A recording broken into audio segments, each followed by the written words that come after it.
তো আমাদের কালী পুজোর এখনো 1 সপ্তাহ বাকি আছে, এখন তাই প্যান্ডেল করা চলছে।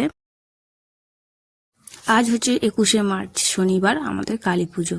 তো আমাদের আপাতত প্যান্ডেল রেডি হয়ে আছে। ডান সাইডে আমাদের খিচুড়ি হচ্ছে, আর দেখো ঠাকুর যেখানে থাকবে সেখানটা কি সুন্দর সাজানো হয়েছে। আর আমাদের কালী পুজো উপলক্ষে জিএস মিউজিক আনা হয়েছে। তো এখন টেস্টিং চলছে জিএস মিউজিকের। তো hello friends, welcome back to my channel. আমি হলাম রাখি। আজকে চলে এসেছি আমাদের কালী পুজোর একটা ভিডিও নিয়ে।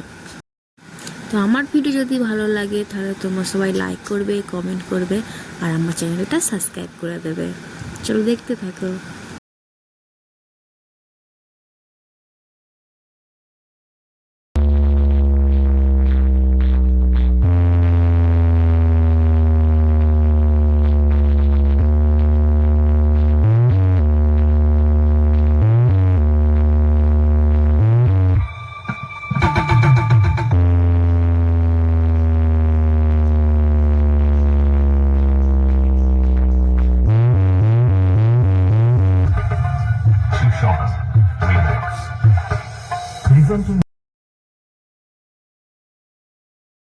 আমরা একটু পরেই আমাদের মা কালীকে আনতে যাব।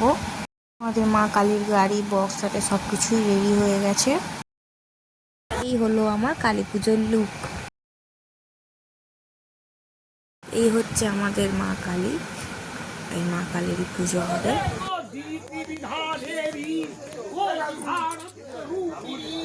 ঠাকুর আনতে যাওয়া আসার সময় আমার নাচছিলাম বলে তো আর ফোনে ভিডিও তোলা হয়নি। তো এই হচ্ছে আমাদের কিছু তোলা ফটো, তোমাদের সঙ্গে শেয়ার করলাম। দেখো মা কালীকে আমার এনে পুজো আরম্ভ হয়ে গেছে। তারপর আমার নাচতে ব্যস্ত। একটু বক্সের সামনে আমরাও নেচে এলাম।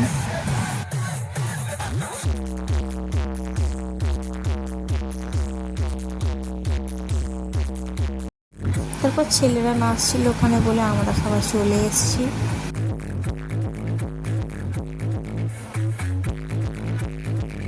দাঁড়িয়ে দাঁড়িয়ে ছেলেদের নাচগুলো দেখে উপভোগ করছিলাম আমরা।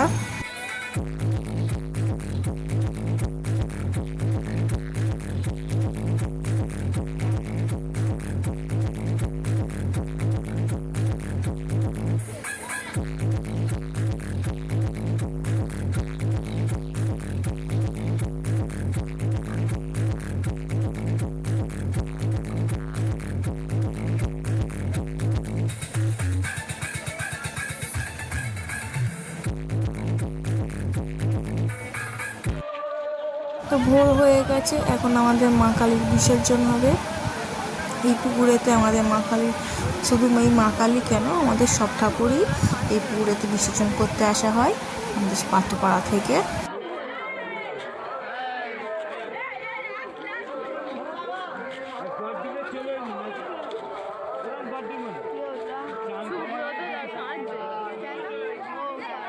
তো এখন আমাদের মা কালীর বিসর্জন হবে।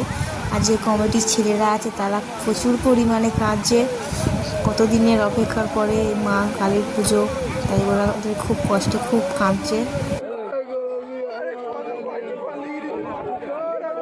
তো এখন মা কালীকে আমাদের পাক ঘোরানো হচ্ছে।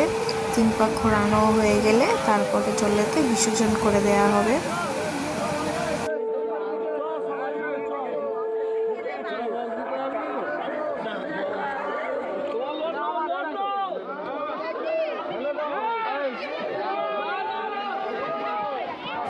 দেখো মা আমাদের বিসর্জন হয়ে গেল। আবার 1টা বছরের অপেক্ষা, 1টা বছর পরে আবার এই পুজো হবে।